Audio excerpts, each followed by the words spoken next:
from the ancient Roman Empire to the British Empire, we have seen that civilizations have declined due to abandonment of religion.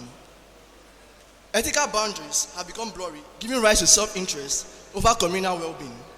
Since many people now act as their own god due to abandonment of religion, and the fact that human nature is inherently selfish, we find out that there's chaos in society because people live the values of compassion and justice, which are the core values of religion. Now, religion is not different from any other ideologies. Different ideologies have their demerits just like religion, and in different ideologies will find extremists among them. Now, while they might say that we can replace constitutions and laws with religion, now mind you that these constitutions and laws are derived from religion, and without religion, these laws and constitutions we have today will not be as they are today. Now, in this debate, we have two worlds: a world with religion and a world without religion. For the world without religion to have a chance or to be considered in this debate, they must first provide a moral and ethical framework independent of religious concepts and derivatives. Second, they must show that human beings can be inherently good without relying on religious belief systems. Until when these conditions are met, religion remains essential and is important for us in the society. My teammates will come and explain more about the essence of religion in society. Thank you.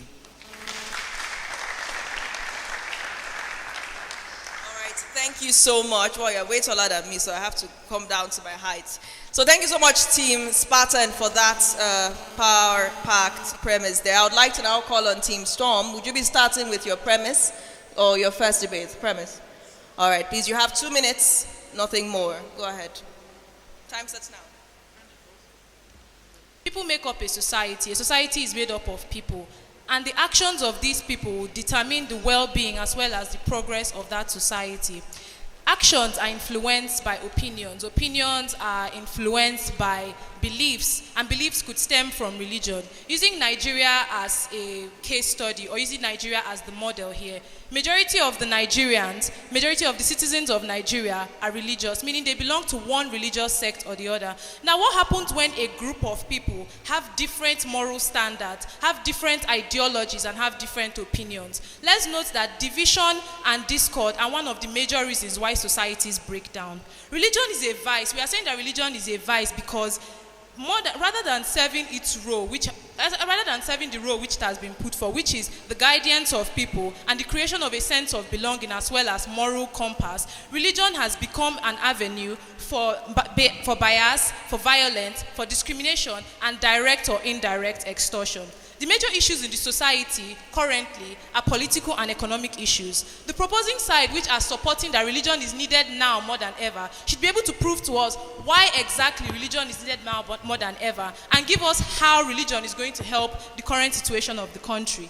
Religion is a set of rules and regulations and rituals created by human beings which are supposed to help them spiritually. But because of human imperfection, religion has become corrupt, political, divisive, and a tool for power struggle. Yes, we are on our side of the debate, we accept that religion as a concept has its advantages, but the practice has become dangerous because it has become an avenue for people to get corrupt, and it has become an avenue for various corrupt acts, and my teammates will explain more on that. Thank you.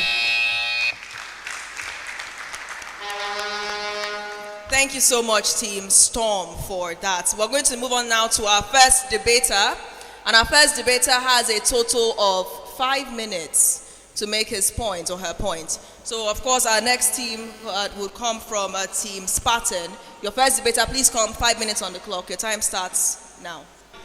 We Team Spartans are here to tell you that religion is necessary for the proper functioning and stability of society. Why is this true? 2 reasons. 1, due to the exclusive impact of divine authority, meaning that it is the only ethical and moral framework believed to be inspired by the divinity. No other standalone moral and ethical framework comes close in terms of efficacy. 2, because humans are inherently selfish. As backed up by thorough research in economics and biology, concepts like the utility theory and natural selection respectively show that humans are innately self-serving and self-prioritizing. Therefore, in the event that they are the highest deciding authority on whatever moral framework, it is going to fall flat on its face, as there will be chaotic subjectivity. meaning heavily opinionated construct fueled by selfish intentions, and this will lead to destruction of society as we know it. Why are these important in today's debate? Without religion, without the concept of divine authority, without religious concept and its derivatives, all we'll have are subjective opinions versus subjective opinions. For example, some people glorify crime under the guise of survival. You see concepts like being street smart. You see people champion the slangs of "you no go wise" to champion all these ill vices that pervade our society today. Imagine that there wasn't a coherent collective moral framework and we are the highest moral authority. Now, the religious concept of all humans being made in the image and likeness of God bettered the derivatives such as the basic human rights and freedoms, and also abolishments of practices like slavery that we have today. The province of Golden Rule, the Ten Commandments, etc., bettered derivatives such as the constitutions of several nations. Without the exclusive impact of religious concept, we will have no justifications to these truths. We were able to enforce laws and consequences against murder, theft, etc., largely due to the religious concept such as the Ten Commandments. Try justifying why murder, slavery in and of themselves are bad without falling back on religious inferences. I'll wait. In fact, it is impossible because it has been so ingrained in us that we cannot absolutely detach ourselves to begin to redefine and reconstruct this moral and ethical concept. Let me make a case for them and say conscience be our highest deciding moral authority over religion. But to make such assertion, you have already succumbed to the religious construct. Conscience is prone to subjective malleability. What do I mean? The conscience of someone raised in a household where crime is perceived as cool and survival against all odds prioritized will differ from that of someone raised in a more serene and law-abiding environment. So even the case for conscience is problematic and inefficient, especially as evidence points towards the inherently selfish nature of man. If you want to be intellectually honest, then you cannot deny the necessity for religion. That is why renowned atheist scholars such as Richard Dawkins identify as cultural Christian, meaning that he is not an ardent follower of Christianity, but sees its necessity as an organizing principle and follow a good amount of its moral and ethical frameworks. Now, what does the counterfactual look like? A world where we erase religion, religious concepts, and religious derivatives. You have a society that will be plagued by subjective, selfishly motivated opinions with no coherent justifications other than individual biases, which ultimately lead to destruction of society as we know it. Comparatively, the harms that they will credit to our world in this debate, will exist with or without religion. This is due to the human nature we have already laid emphasis on. Now, humans will still use whatever existent principle to perpetrate harm. Humans will still be divisive. The concept of race, racism, and racial elitism is an example of division still being propagated by humans. So these harms are not exclusive to religion. Most of these harms are amplified because humans will cherry pick, would misuse, will bastardize whatever principle that exists or will exist without proper and holistic interrogations to suit whatever biases that they will have. Panel, we Team Spartans in today's debate are not arguing a perfectionist stance for religion. We understand that it might have flaws as with everything in life, and we are simply saying that it is a very necessary part of society and ensures the stability and proper functioning of society as we know it. Proud to propose. Thank you so much. Please give me a round of applause. Moving on to Team Storm now. We'll be calling for our first debater. As I entered my sanctuary to pray, as I was praying, I remembered what happened last year when political aspirants were trooping in and out of my churches. And then I saw my parish priest and I walked up to him immediately and asked him, why is it that most political aspirants come to churches and mosques to campaign during election? And he told me that it is because it is in the churches and mosques that you see majority of people who can easily be swayed and deceived by the words and the utterances of their parish priest, their imam, or their pastor. And this aligns with what my premise giver said, that religion is a vice and is becoming more futile every day, especially in the aspects of politics. In our Nigerian politics today, we see the vice that is being caused by religion. In the last concluded presidential election, we saw instances where people were talking about Muslim ticket instead of talking about the main thing, which is competence, capacity, and tenacity. Sometimes in this country, we see people being enthroned in political position because of the fact that they are from a particular religion, or because of the fact that they are from a particular religious set. Instead of considering whether these people have the capacity, the tenacity, and the ingredient to carry out the duties that is in that particular office. Now, tell me, how can a nation that enthrones religiosity over competence move forward? How can a nation that put people in the hands of their affairs because of the fact that they are from a particular religion, how can they move forward? Now, let us also bring this thing down to our country. This religion is not just a vice, but it has bowed down to our constitutional rights and has also affected our human rights. Section 44 of the 1999 Constitution of Nigeria said, and I quote, that no one should be discriminated on the basis of his gender, sex, etc. But you can believe and attest and concur with me that religious discrimination is one of the most vices we are having in our country, Nigeria, today. You see the Christians discriminating against the Muslims discriminating against the traditionalists, which are the three basic religions in Nigeria. In fact, the most fought Boko Haram war, which led to lots of killings of Nigerian citizens, is as a result of religious vice. And you can believe with me, according to a report by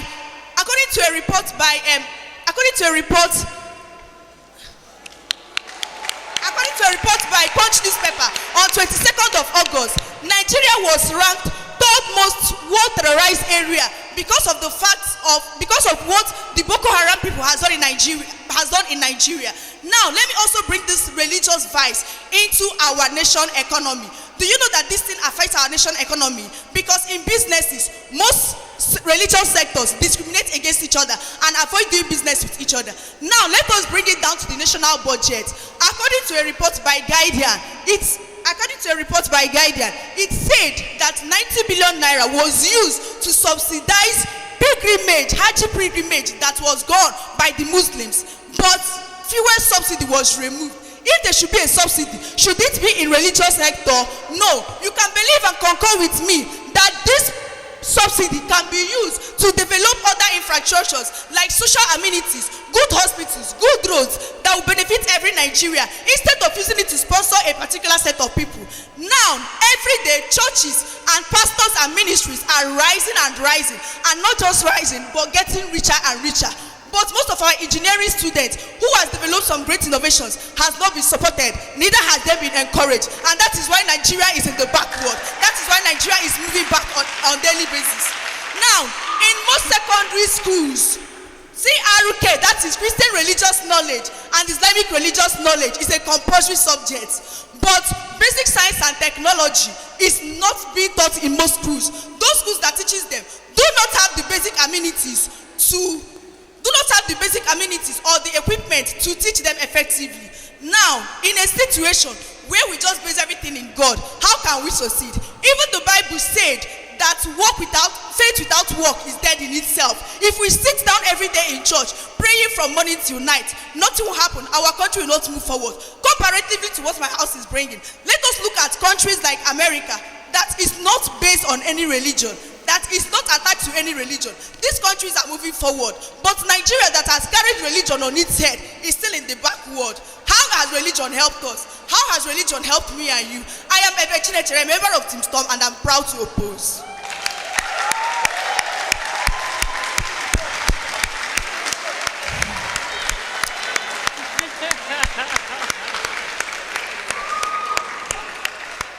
I humbly reserve my comment.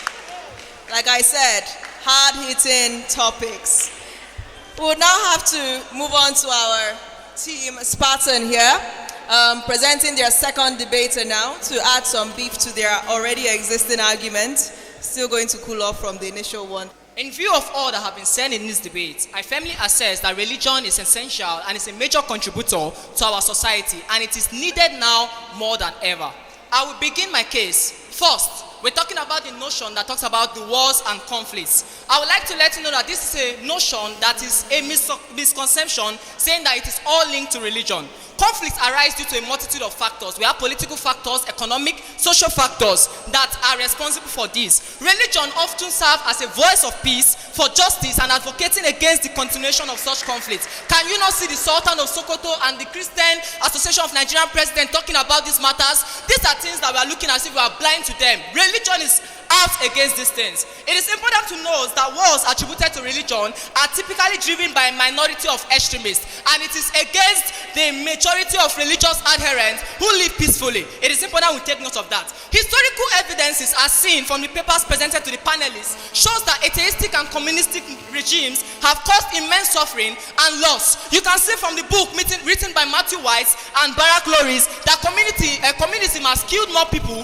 more than religion. In fact, only 6% of the deaths in the world have been attributed to religion, showing that religion does not play a key role when it comes to conflict and wars. While we know that religion is not perfect, we actually know that it actually has its own flaws. Nevertheless, the foundation of many successful societies, including the America they referenced, was built on religious principles. We know that religious principles set the pace for advancement, while secular principles set the pace for declining. You can see the religious principles showing forth between the 15th and the 20th century in the West, making them to develop to become the countries that they are today. Let me show you the status quo we have in our nation today. We see challenges burdening on our country, Nigeria, including severe economic decline, rising poverty levels, increasing crime rates, decline in social bonds and trust, deterioration in public services, drug abuse, and brain drain in form of japa.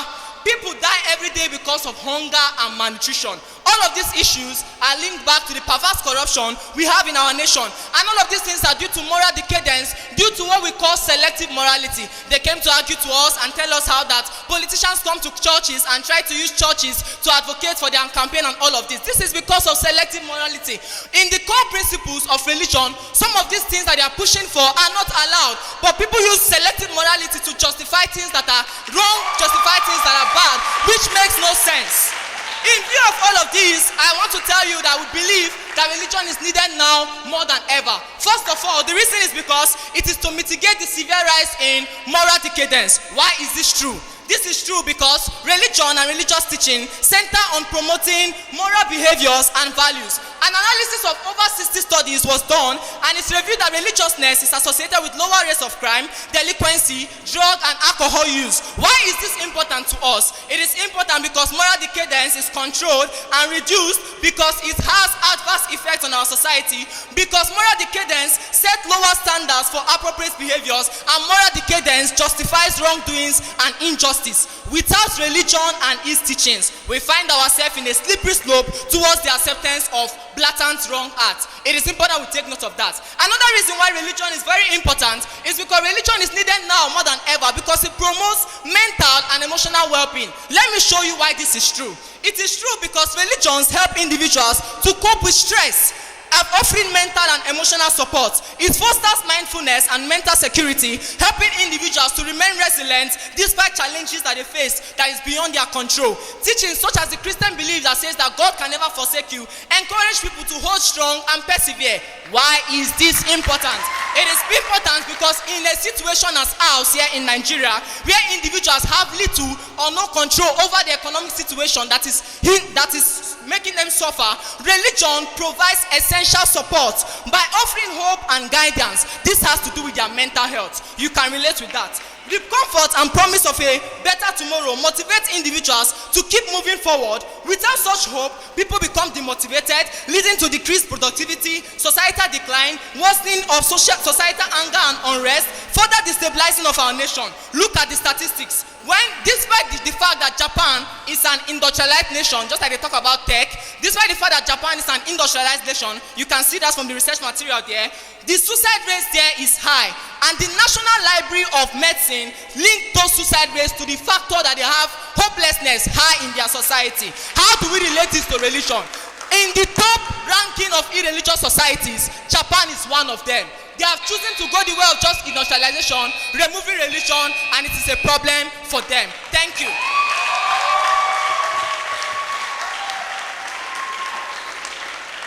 All right, thank you so much, Team Spartan, for that heated argument. Moving on to Team Storm. I would like to start with saying the popular words of Fela's song. Fela Kuti said in his song Suffering and Smiling, Archbishop de London, we dey enjoy. Imam de Mecca, in dey enjoy. My dear panel, I start by this. My co-debater here, or rather my opposing debater here, said that religion is what gives us a moral compass in our society. I asked the question, don't you find it in religious bodies where discrimination is most high in society today?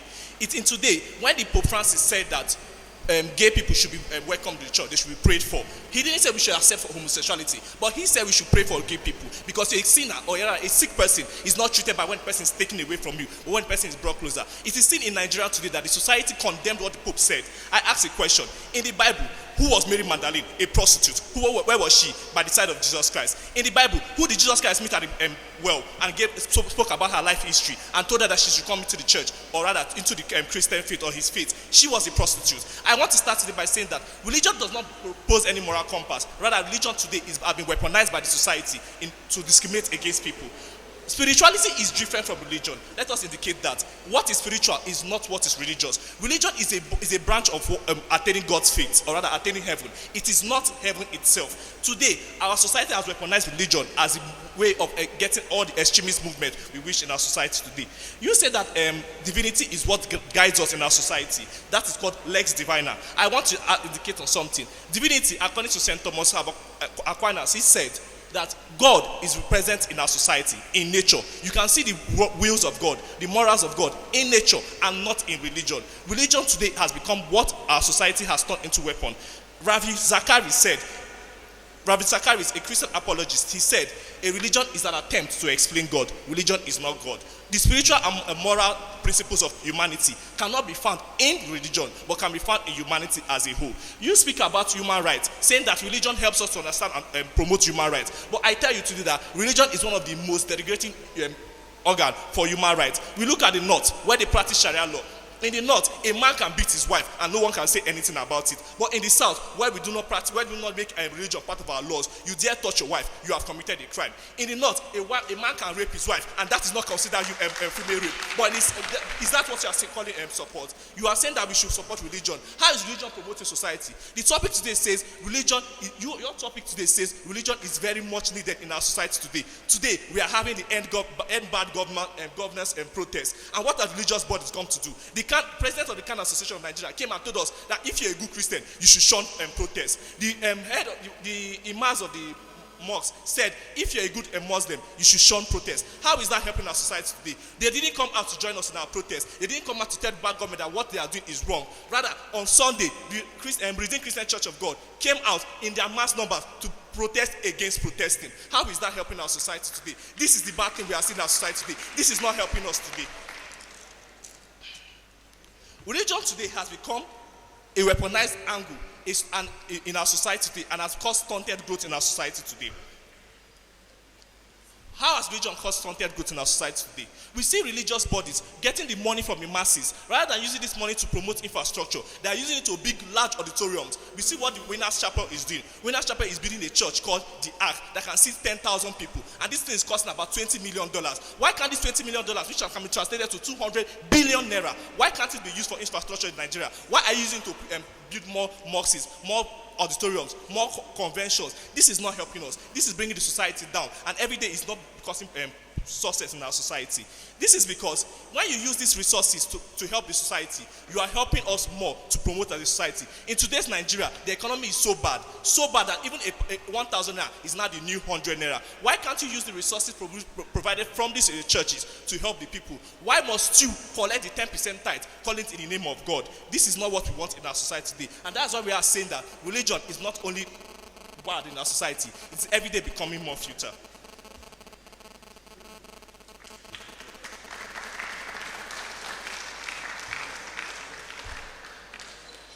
In Luke chapter 17 verse 21, the same constitution of the Christian faith, it is said there that God does not exist in the church, or rather, in my own words, God does not exist in the church, but God exists in our hearts. Really, God is not found in religion. Moral compass is not found in religion. Moral compass is found in our innate hearts, what God has instilled in us, and that is how we can promote a good society, because religion every day is becoming more futile.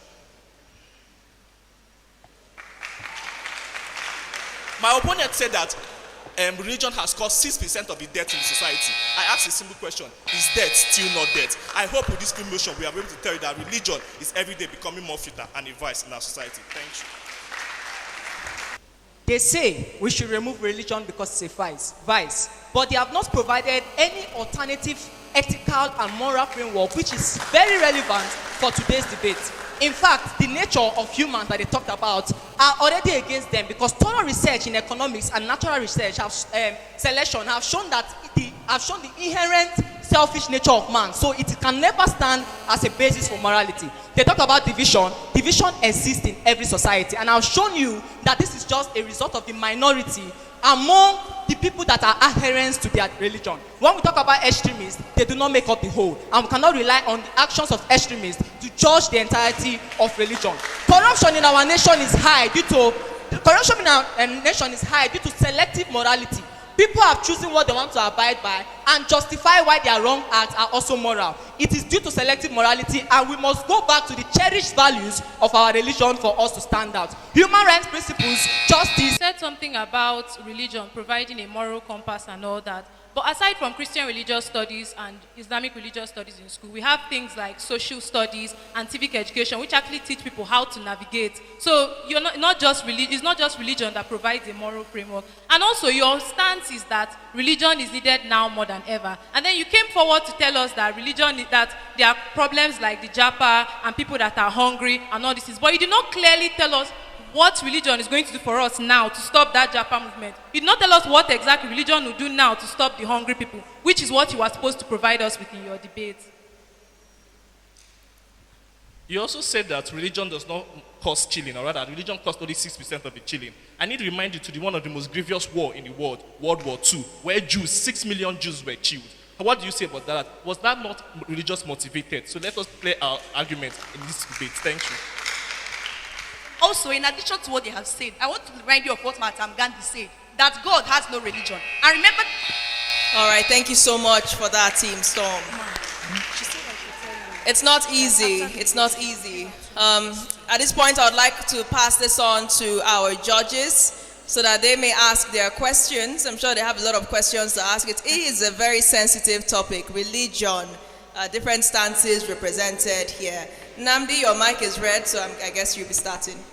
All right, guys, very well done. I will say, though, that I was a bit turned off at the constant use of reading material on the podium. I don't mind it for rebuttals and, responses, but on the podium, like I said, you don't always have to over-research yourself to the point where you need to have what you're reading verbatim there.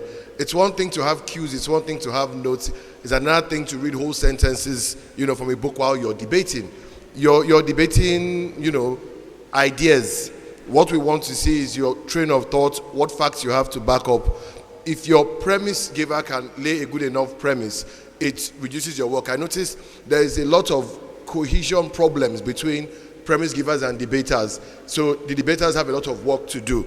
But that being said, let me just correct a few fallacies. One, World War II, it was simply a political thing. The Jews were said to be ruining the economy in Germany.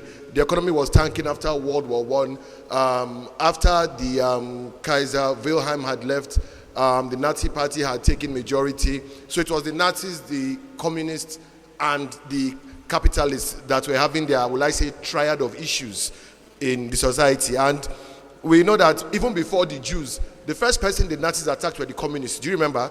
The Reichstag fire that they blamed on the communists. So it was not a religious war, quote unquote. In fact, none of the allies or anybody entered because of religious reasons.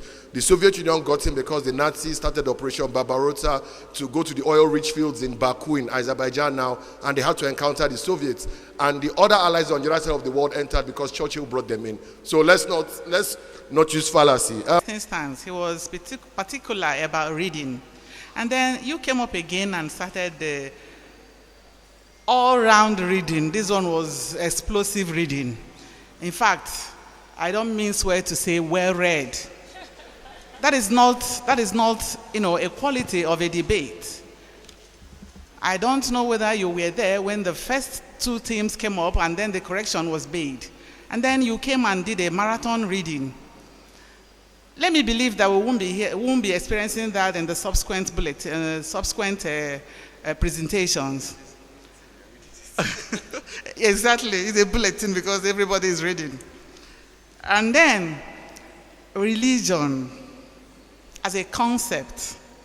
I was listening. I was keen to hear someone telling us that actually religion as a concept, and then the yardstick, which is the Bible and the Quran, and whatever instrument that will be used by the traditionalists, in its original content is pure and full of facts. I think the problem is the people practicing it. But people did not take time to stretch that fact. Do you think it's not reasonable enough to bring it out for the audience to hear that? Apart from that, I give kudos to the two teams for at least coming up to stage us this afternoon. Well done. Thank you so much for that. Dara, any questions, please? I have some questions, but before I speak, we have with us the Senior Special Assistant to the Governor on SDG, Mrs. Onye, and she would like to say one or two things to the debaters. All right, please, can we have Ms. Onye on stage? Thank you so much for being here today. I was quickly pissed off when I saw people reading to us. This is not a political speech. This is debate. The least you can do is to at least even keep awake at night to try to, watch yourself in the mirror, see yourself, pick up your points. The much we want from you is just your cue card at most. So we can't overemphasize enough. We don't want you coming on stage to read. It's not what debate is all about. That's one. Secondly, I'm so glad the judges are fact-checking you as you speak, because it's very important. At the time when I did debates in secondary school, there were times when you didn't have much materials or electronic materials on the go to, fact-check what. But I didn't even have to look at my phone to pick out these 2 points. Someone from Team Storm said few schools do basic science, but most of them do CRK. And that's not true. You can't even qualify, be registered at a school if you don't do basic science. So I know it may want to sound really very good, to mention that, but before you bring in such points, ensure that they are actually facts. Luckily, I'll be a judge on this show at one point, so better prepare for me because it's not going to be a walk in the park. Thank you very much.